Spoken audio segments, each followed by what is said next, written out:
The reality is that when you build a very large-scale solar farm in the middle of nowhere, you basically bring all the same issues that traditional technologies like coal-fired power stations have, which is a remote location, a very huge amount of power in a long way from really where it's needed. And so you have all the transmission losses. You also have with renewables, though, a very high intermittency. So the issues are compounded. But the reality is that there is more than enough rooftop. In fact, just take the commercial rooftops of the major metropolitan centres.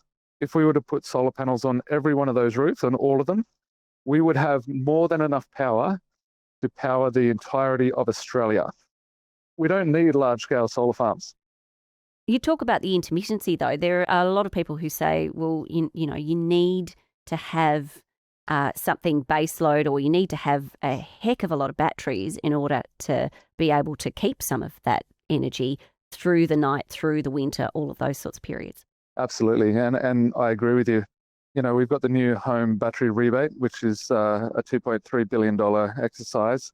We would need around about $100 billion of investment into storage, into batteries over the next few years in order to become a wholly renewable grid, which we can absolutely do. And it will be a really good financial and environmental outcome. But the point here is that solar and batteries particularly are suited to a high amount of distribution.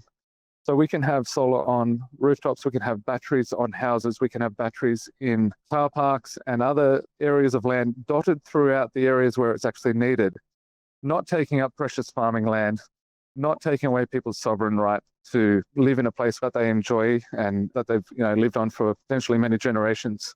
We don't need to create a divide between city and country either, because what we're trying to solve is the city's high consumption of energy using farmers' backyards.